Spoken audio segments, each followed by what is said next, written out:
Olá, internautas da Gazeta do Povo, meu nome é Damaris Tomazini. A gente está aqui hoje para conversar sobre a alta incidência de transtornos mentais entre a população em geral. Eu estou aqui acompanhada do psiquiatra e presidente da Sociedade Paranaense de Psiquiatria, o Dr. André Rota Burkiewicz, e a gente vai começar a nossa conversa agora. Obrigada pela presença, doutor.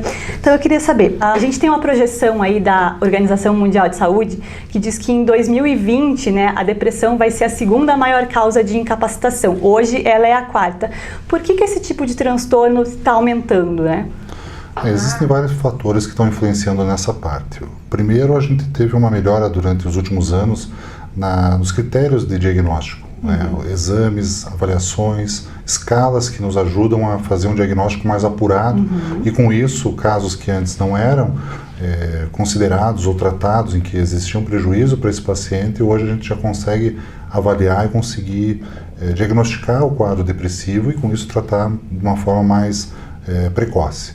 Existe também a formação de novos profissionais, fez com que existisse um aumento na capacidade de atendimento de pessoas que hoje têm esses tipos de doença e com isso também diminuiu muito o estigma a respeito da doença. Então, pessoas que antes acabavam ficando em casa, se isolando, estão buscando ajuda, estão procurando saber o que está acontecendo com ela. Então isso também fez com que aumentasse, vamos dizer assim, a frequência, a incidência disso na população. Além disso, você tem também uma questão relacionada ao nosso estilo de vida. Sem sombra de dúvida, a pressão que a gente tem hoje do trabalho, da sociedade, os meios de comunicação. Então você hoje está no Twitter, você está no Facebook, você está todo momento ligado em alguma coisa, então isso faz com que a carga de, vamos dizer assim, informação e necessidade de você estar se comunicando cause em você mais ansiedade e faça com que em alguns momentos você fique até mais deprimido. E vamos dizer assim, qualquer pessoa está sujeita a sofrer um transtorno mental durante a vida. Como é que a gente pode fazer para ser mentalmente mais saudável? Claro que existem situações aí que a gente tem que esclarecer. Pessoas com histórico familiar, então quer dizer, que têm uma carga genética para depressão, elas vão ter uma chance muito maior de desenvolver isso do que outras pessoas que não tenham isso na família. Claro, ninguém está isolado do mundo, então a gente está sujeito a receber pressão, sofrer traumas, perdas, então isso vai também ser um componente muito importante para você ter uma doença como a depressão. Você vai ter a morte de algum familiar, a perda de um emprego, isso tudo vai causar também uma perda. Mas sem sombra de dúvida, se você tendo uma vida saudável, ajuda. Atividade física, hoje a gente sabe que produz substâncias que vão ajudar na parte de cognição, na parte do melhorar a parte circulatória, melhorar a parte cerebral, a gente sabe isso. Também a realização de atividades vamos dizer assim, você não só ficar no trabalho, passatempos, ter os teus hobbies, ter atividades que façam com que você se desligue das responsabilidades que estão no seu trabalho, por exemplo, ajudam muito isso. O contato familiar, eu acho que isso é importante, o contato social em geral ajuda. Você ficar isolado em casa, isso vai deprimir mais. E a questão do tratamento, Vamos dizer assim, a depressão é sempre um problema químico, só as drogas solucionam. O que o paciente tem que estar disposto a fazer? Ele pode se apegar somente aos medicamentos para melhorar o quadro de um transtorno mental, de uma depressão? Não, veja só, a gente tem situações em que o quadro, eu tenho que pensar na depressão numa forma um pouco diferente. A gente tem que pensar que ela também tem quadros leves, moderados e graves. Em quadros leves, algumas vezes você pode tentar unicamente avaliar esse paciente e usar só a psicoterapia. Tentar com que ele resolva, solucione, consiga enfrentar situações que estão causando nele uma piora do humor e com isso melhorar. O uso de medicamentos nesse paciente também, se fosse fazer uso, seria em quantidades mais baixas, num tempo mais curto. Em casos moderados, não, a gente já precisa do uso do medicamento, fica muito complicado. E em quadros graves, você precisa de uma situação, vamos dizer, um apoio vamos dizer assim, de outras pessoas, uma rede. uma situação que você vai ter o psiquiatra com a medicação, o psicólogo com a psicoterapia, a família dando apoio, o trabalho dando também a possibilidade dele se afastar quando for necessário, né? Então várias pessoas vão estar ajudando nesse trabalho. Então isso é muito importante ter em mente. Mas pode ser, tem vezes que só a psicoterapia pode ajudar nesse quadro. Entendi. E a questão dos diagnósticos, né? Os médicos seguem um manual de diagnóstico americano, né? Para diagnosticar a depressão. Em cada versão existem mais doenças nesse diagnóstico. Por quê? Assim, por que esse aumento de doenças? É interessante isso, porque o que acontece? No início você tinha esse critério que é usado, essa maneira de diagnóstico, eles chamam o CID-10, né, que é usado mais na Europa, que é o Código Internacional de Doenças, e o DSM-4, que é a escala de doenças mentais utilizada pelos Estados Unidos.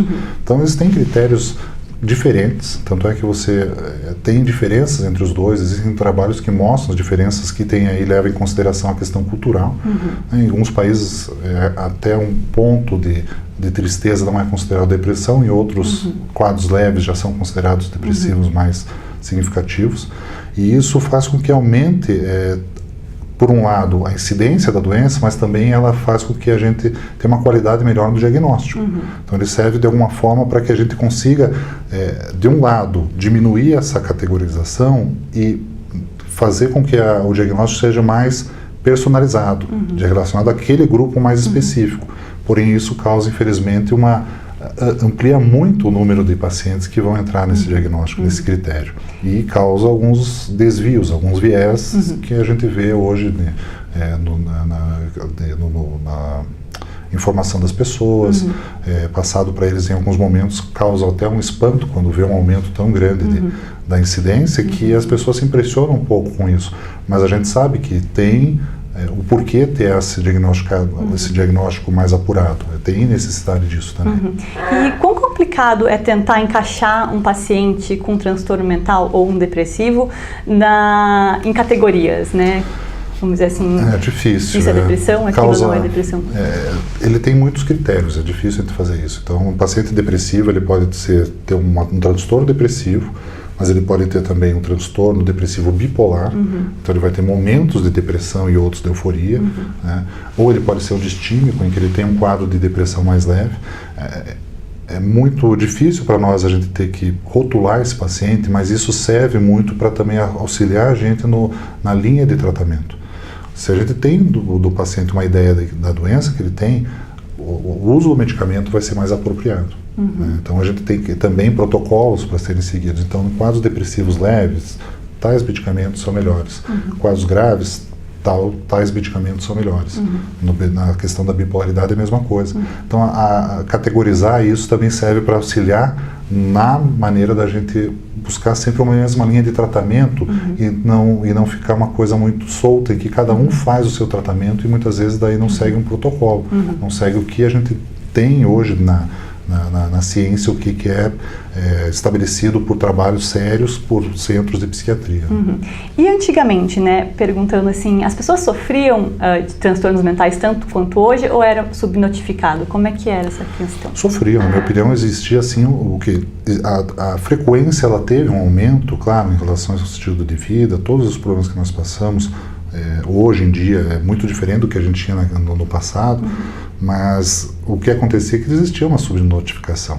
As pessoas, quando tinham algum problema psiquiátrico, elas eram isoladas da sociedade, ou elas eram colocadas em locais como os antigos manicômios, que eram depósito de pessoas, ou eram colocadas num quarto, no fundo da casa, no porão da casa, eram escondidas da sociedade. Então a gente não tinha contato. Ou essa pessoa simplesmente surtava e saía andando pela estrada, pelo mundo, e a família não tinha mais contato, nem buscava essa pessoa.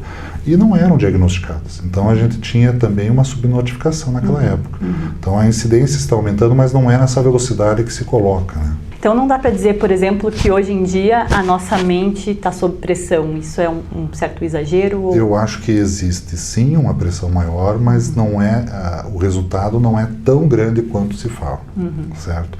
E a gente tem que também pensar que existem, por exemplo, hoje condições da pessoa ter um acesso à informação melhor, que vai fazer com que ela busque ajuda no momento certo, evite que se agrave o quadro como acontecia no passado. Então a gente sabe assim, existe uma influência da pressão do trabalho, da vida moderna sobre a pessoa, mas não que isso aumente num grau alarmante a doença psiquiátrica como tem sido falado. Acho que também existe um exagero aí. E ainda existe muito preconceito com a doença psiquiátrica? Quando a pessoa deve buscar ajuda, né? Como é que ela vence esse tipo de situação? O preconceito é muito grande. Sem sombra de dúvida, a psiquiatria ela é a especialidade, na minha opinião, que tem mais preconceito em termos de sociedade das pessoas. Por quê? É muito difícil entender como uma pessoa pode perder a capacidade de autocrítica, de autocontrole, né? E as pessoas elas têm muito medo de mexer com isso, né?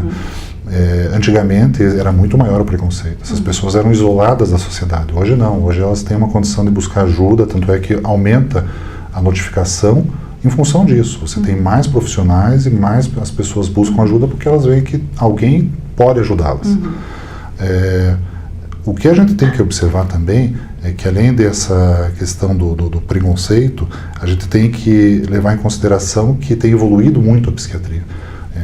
Hoje a psiquiatria é uma das principais, acho que, especialidades em termos de... A neuropsiquiatria, colocaria a neurologia junto, as duas especialidades onde existe um maior investimento da indústria farmacêutica porque elas veem que tem a necessidade. Então é isso que eu acho que é importante, o preconceito existe. Mas a palavra que eu uso muito para o paciente é a seguinte, prejuízo. A partir do momento que você começa a ter um prejuízo inicialmente pessoal, orgânico, né, alteração do sono, alteração do apetite, da memória, né, alterações de relacionamento familiar, alterações depois na produtividade, aí você já tem que buscar ajuda, porque senão isso só tende a se agravar e pode chegar a um ponto em que o tratamento vai ser muito mais difícil, muito mais longo, uso de mais medicamentos, então ele vai se prolongar por mais tempo, isso vai causar para a pessoa um prejuízo muito maior. Entendi. Então era isso mesmo. Quero agradecer a presença do Dr. André aqui com a gente hoje e a gente fica por aqui. Até a próxima.